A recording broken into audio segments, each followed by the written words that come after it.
क्या आप जानते हैं कि अमेरिका ने चीन पर भी एटम बम फेंकने की कोशिश की थी और इसका क्या नतीजा निकला था? कोरिया की जंग में पाकिस्तानी और भारतीय फौजों का क्या किरदार था? अमेरिका और रूसी तैयारों की जंग का अंजाम क्या हुआ? मैं हूं मोहम्मद उसामा गाजी और आप देख रहे हैं देखो सुनो जानो की सीरीज हिस्ट्री ऑफ चाइना इफ्यून से सीपैक तक। और आज हम आपको यही सब दिखा रहे हैं।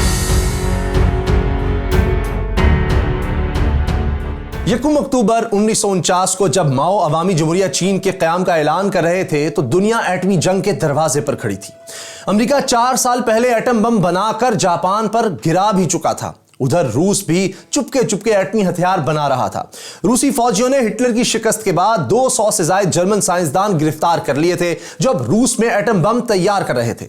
माओ के हुकूमत में आने से 1 माह पहले 29 अगस्त 1949 को सोवियत रूस ने एटमी धमाका कर दिया। लेकिन माओ का चीनी इनकलाब आलमी सियासत में किसी एटमी धमाके से कम नहीं था, क्योंकि अब अमेरिका के सामने एक नहीं दो बड़े दुश्मन आ गए थे। चीन उस वक्त एक गरीब मुल्क ही सही, लेकिन वो रकबे में अमेरिका से बड़ा और आबादी में दुनिया का सबसे बड़ा मुल्क था। चीन में कम्युनिस्ट इनकलाब ने अमेरिका की नींदें उड़ा दी। अमेरिका और यूरोप में शोर मच गया कि अब मशरकी एशिया के सारे ममालिक जैसा कि कोरिया, जापान, वियतनाम वगैरह भी कम्युनिस्ट इनकलाब की जद में आ जाएंगे। अमेरिका ने इस खतरे के मुकाबले के लिए पहले से भी ज्यादा खतरनाक एटम बम तैयार करना शुरू कर दिए और अपने इत्तेहादी बरतानिया को भी एटमी ताकत बनाना शुरू कर दिया।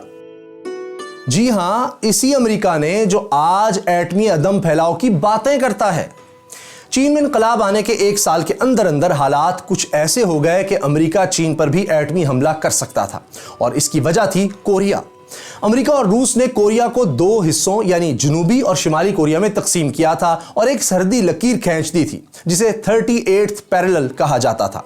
शिमाली कोरिया रूस के असर में था और वहां हुकूमत थी किम संग, जो शिमाली कोरिया के मौजूदा लीडर किम जोंग उन का दादा था।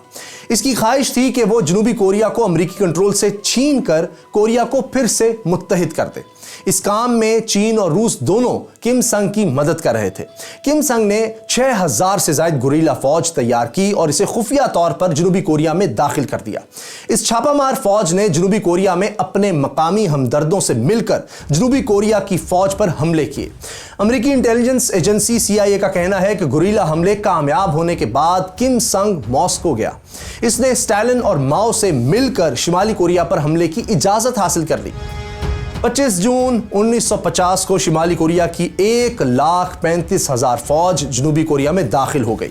दिलचस्प बात यह है कि जनूबी कोरिया में कायम CIA के इंटेलिजेंस सेंटर को मालूम था कि शिमाली कोरिया की फौज हरकत में आ चुकी है, फिर भी अमेरिका ने कुछ नहीं किया, क्योंकि इसे लगता था कि सोवियत रूस कोरिया में जंग छेड़कर तीसरी जंग अजीम का खतरा मोल नहीं लेगा।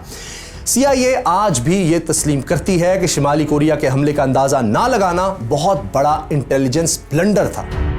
अमेरिका की गलती की वजह से शिमाली कोरिया का हमला बहुत कामयाब रहा। रूसी टैंकों की मदद से इसने सिर्फ 3 रोज में जनूबी कोरिया के दारुल हुकूमत सियोल पर कब्जा कर लिया। जनूबी कोरिया की फौज के पास हथियार बहुत कम थे। नतीजा यह निकला कि इसे हर महाज पर इबरतनाक शिकस्त हुई। अब अमेरिका खामोश नहीं रह सकता था। इसने शिमाली कोरिया को हमलावर करार देते हुए इसकी फौज पर फजाई बमबारी शुरू कर दी। यही नहीं, अमेरिका ने सलामती कौंसिल से यह करारदाद मंजूर करवा ली कि जनूबी कोरिया की मदद के लिए आलमी फौज भेजी जाए। चूंकि सोवियत रूस ने इस इजलास का बायकॉट किया था और सलामती कौंसिल में चीन की मुस्तकिल सीट चियांग काई शेक के पास थी, जो माओ और कम्युनिज्म का दुश्मन था, इसलिए सोवियत रूस और चीन दोनों ही आलमी फौज वाली करारदाद को वीटो नहीं कर सके। आलमी फौज वाली करारदाद की खित्ते के 2 और अहम मुल्कों ने भी हिमायत की और ये थे पाकिस्तान और भारत। सलामती कौंसिल में करारदाद मंजूर होने के फौरी बाद अमेरिका समेत 16 मुल्कों की एक आलमी फौज तैयार की गई और इस फौज का सरबराह था अमेरिकी जनरल डगलस मैकार्थर। ये वो शख्स था जिसने दूसरी जंग अजीम में जापान को शिकस्त दी थी। और जानते हैं इस जंग में पाकिस्तानी फौज का क्या किरदार था? जब अमेरिका ने पाकिस्तान से शिमाली कोरिया में 2 ब्रिगेड फौज भेजने का मुतालबा किया तो वजीर आजम लियाकत अली खान शहीद ने अमेरिका को टका सा जवाब दे दिया। अलबत्ता उन्होंने आलमी फौज के लिए 5000 टन गंदुम भेजने की पेशकश जरूर की। ताहम हवाले के लिए बता दें कि लियाकत अली खान शहीद अमेरिका की हर डिमांड ठुकरा रहे थे। उन्होंने तो सोवियत रूस की जासूसी के लिए पेशावर में बुडबेर का हवाई अड्डा भी अमेरिका को देने से इनकार कर दिया था। ताहम सदर सिकंदर मिर्जा के दौर में जब अयूब खान फौजी सरबराह थे तब यह अड्डा अमेरिका को दे दिया गया था। लियाकत अली खान शहीद, सिकंदर मिर्जा और अयूब खान के अदवार की कहानियां हम आपको हिस्ट्री ऑफ पाकिस्तान में दिखा चुके हैं। बहरहाल लियाकत अली खान शहीद ने पाकिस्तान को कोरिया की जंग में शामिल होने से बचा लिया। दूसरी तरफ भारत ने भी शिमाली कोरिया के खिलाफ फौज तो नहीं भेजी, लेकिन आलमी फौज की मदद के लिए एक मेडिकल यूनिट भेज दिया। भारत समेत 41 ममालिक ने मुख्तलिफ तरीकों से आलमी फौज की मदद की। डगलस मैकआर्थर की क़यादत में अमेरिकी और इत्तेहादी फौजें जनूबी कोरिया में दाखिल हो गईं और उन्होंने हमलावर फौज के एक बड़े हिस्से को घेर लिया। शिमाली कोरिया ने आलमी फौज का डटकर मुकाबला किया, लेकिन एयरफोर्स ना होने की वजह से आखिर दुश्मन इस पर हावी हो गया। आलमी इत्तेहादी फौज ने ऐसा जबरदस्त हमला किया कि शिमाली कोरिया के 65,000 फौजी मारे गए या पकड़े गए। हजारों फौजी गुरीला हमलों के लिए छुप गए, जबकि 25,000 फौज उल्टे पांव शिमाली कोरिया में वापस भाग गई। अमेरिका ये जंग जीत चुका था और अब इसके पास इज्जत के साथ जंग खत्म करने का यह बेहतरीन मौका था। लेकिन कहते हैं कि अमेरिकी जनरल डगलस मैकआर्थर एक मगरूर शख्स था।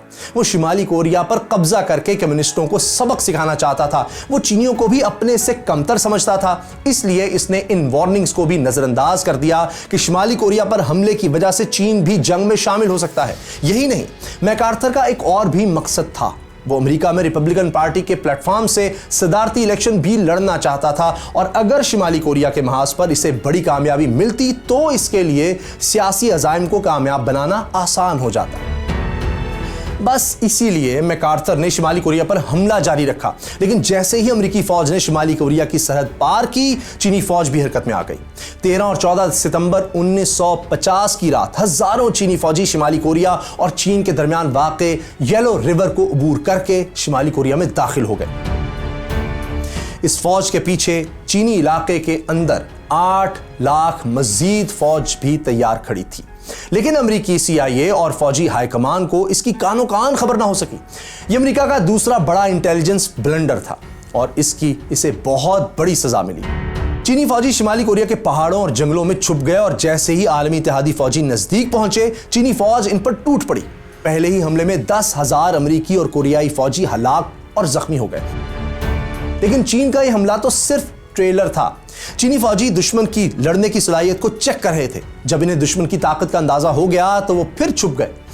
मैकआर्थर अब भी चीनी फौज की ताकत को ना समझ सका। इसे लगा कि दुश्मन मुकाबला करने की बजाय भाग गया है। इसने चीनियों के ताक़ुब में अपनी फौज भी जंगल में भेज दी और इस तरह चीनियों के बिछाए हुए जाल में फंस गया।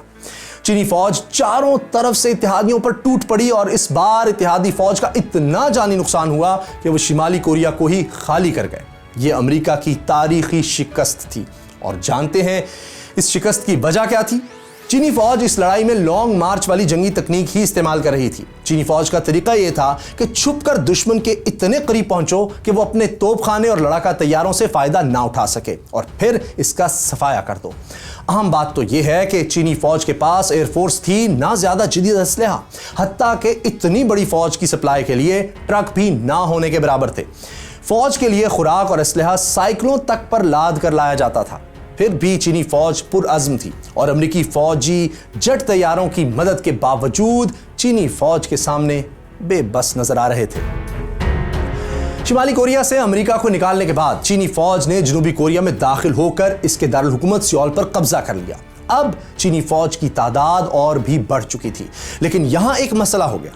चीन के लाखों फौजी महाज पर पहुंच चुके थे और अब वो खुले इलाके में थे, इसलिए छुपकर दुश्मन पर हमला नामुमकिन था। चुनांचे अमेरिकी एयरफोर्स और तोपखाने ने बमबारी करके चीनी फौज को पीछे हटने पर मजबूर कर दिया। दोनों फौजें दोबारा सरहद पर आ गईं, यानी 38th पैरेलल पर। लेकिन अमेरिकी फौज थक चुकी थी और ज्यादा पेशकदमी की पोजीशन में नहीं रही थी। अमेरिकी सदर ट्रूमैन ने अहकामात ना मानने पर मगरूर जनरल डगलस मैकआर्थर को बरतरफ कर दिया था। मैकआर्थर अमेरिकी अवाम में बहुत मकबूल था। अवाम ने ट्रूमैन के खिलाफ मुजाहरे किए। मुजाहरों के बावजूद ट्रूमैन ने मैकआर्थर को बहाल नहीं किया, लेकिन इस दौरान वो समझ गया था कि अब वो इतना गैर मकबूल हो चुका है कि अगला इलेक्शन नहीं लड़ सकता। इसीलिए इसने आइंदा उम्मीदवार ना होने का ऐलान भी कर दिया। यानी ये जंग मैकआर्थर और ट्रूमैन दोनों के करियर को ले डूबी। यहां यह भी बताते चलें कि चीनी फौज की कामयाबियां देखकर ट्रूमैन और मैकार्थर दोनों ही चीन और शिमाली कोरिया पर एटम बम फेंकना चाहते थे।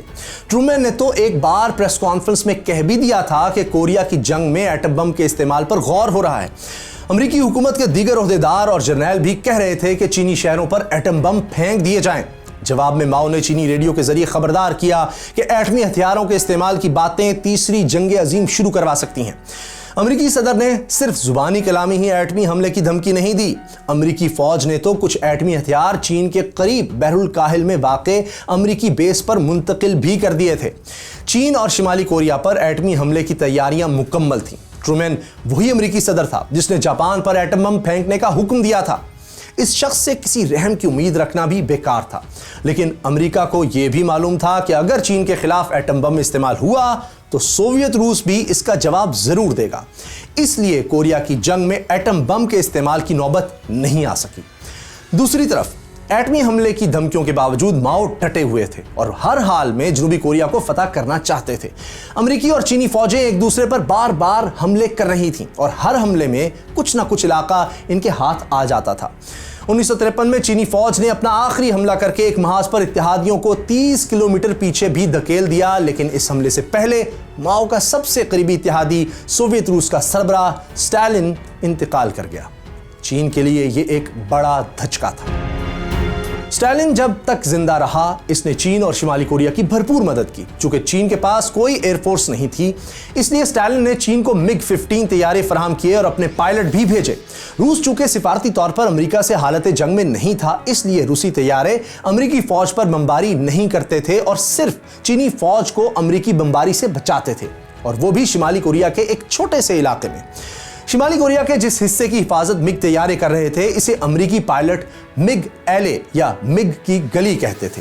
शिमाली कोरिया की फजाओं में 2.5 बरस तक अमेरिकी और रूसी तैयारों में जबरदस्त डॉग फाइट्स हुई। यह तारीख में जेट फाइटर्स की पहली लड़ाई थी। रूसी मिग तैयारों को अमेरिकी तैयारों पर एक बर्तरी थी, वो ज्यादा बुलंदी पर उड़ते थे। रूसी तैयारे बादलों में छुप जाते और जब अमेरिकी तैयारे नीचे से गुजरते तो मिग इन पर बुलंदी से टूट पड़ते। लेकिन अमेरिकी पायलटों की ट्रेनिंग जबरदस्त थी और इनके पास F-86 सेबर तैयारे थे, वही सेबर तैयारे जिन्हें बाद में पाक फजाइया ने 1965 और 71 की जंगों में भारत के खिलाफ इस्तेमाल किया था। अमेरिकी पायलटों ने इतने मिग-15 गिराए कि सेबर तैयारे को मिग का कातिल कहा जाने लगा। इन डॉग फाइट्स में 500 मिग तैयारे तबाह हुए, जबकि अमेरिकी फजाइया का नुकसान सिर्फ 78 तैयारों तक महदूद था। रूस के 200 पायलट भी मारे गए। बहरहाल स्टालिन की मौत की वजह से माओ का जनूबी कोरिया फतह करने का ख्वाब अधूरा रह गया। उन्होंने जंगबंदी कबूल कर ली, लेकिन जंगबंदी का कोई बाकायदा मुआहदा नहीं हो सका, जिसकी वजह से टेक्निकली जनूबी और शिमाली कोरिया आज भी हालत जंग में है। आज कोरिया की जंग में किसी को भी फातेह नहीं समझा जाता, क्योंकि चीन जनूबी कोरिया पर और अमेरिका शिमाली कोरिया पर कब्जे में नाकाम रहा, लेकिन दोनों ने अपने अपने जेर कंट्रोल इलाकों का कामयाब दिफा किया। यूं फौजी नुक्ता नजर से यह जंग बराबर रही, लेकिन एक तरह से यह चीन की बहुत बड़ी कामयाबी थी, क्योंकि एक ऐसी फौज जिसके पास जदीद हथियार और एयरफोर्स नहीं थी, इसने 3 साल तक एक सुपर पावर को इंतहाई टफ टाइम दिया। और यही नहीं, अपने कई पुराने दुश्मनों जैसा कि बरतानिया और फ्रांस से भी हिसाब चुकता किया। कोरिया की जंग के दुरुस्त आदाद शुमार में आज भी इख्तलाफ पाया जाता है। अमेरिका के मुताबिक इस जंग में चीन और शिमाली कोरिया के 10 लाख से जायद फौजी हलाक और 11 लाख के लगभग जख्मी हुए, जबकि चीन सिर्फ 1.5 लाख हलाकतों को तस्लीम करता है। जंग में जनूबी कोरिया के 2 लाख से जायद फौजी मारे गए और 4 लाख से जायद जख्मी हुए, जबकि अमेरिकी फौज का जानी नुकसान 36,000 फौजियों का था और 1 लाख से जायद अमेरिकी जख्मी हुए। 8,000 के करीब अमेरिकी फौजी लापता भी हुए, जिनका आज तक पता नहीं चल सका, जबकि 200 अमेरिकी फौजियों की बाकियात शिमाली कोरिया के कब्जे में थीं, जो 2018 में अमेरिका को वापस की गई। कोरिया की जंग की एक और तकलीफ दे हकीकत यह थी कि इसमें 16 लाख आम शहरी भी मारे गए। कोरिया की जंग तो खत्म हो गई, लेकिन चीन की जंगों का तो अभी आगाज ही हो रहा था, क्योंकि चीन को मुत्तहिद करने का ख्वाब अभी अधूरा था। चीन ने 1950 में तिब्बत को तो साथ मिला लिया था, लेकिन ताइवान पर अब भी माओ के पुराने दुश्मन चियांग काई शेक की हुकूमत थी। इधर चीन और भारत के दरमियान हिंदी चीनी भाई भाई के नारे लग रहे थे, जबकि पाकिस्तान और चीन में नाराजगी थी। माओ पाकिस्तान से नाराज हो गए, इसकी क्या वजह थी? पाकिस्तान चीन को धमकी देने पर क्यों मजबूर हो गया? नेहरू की वो कौन सी गलती थी जिसने पाक चीन दोस्ती की बुनियाद रख दी? इक्साई चीन के पहाड़ों में चीनी और भारतीय फौज के खूनी टकराव की कहानी भी आपको दिखाएंगे, लेकिन अगली किस्त में।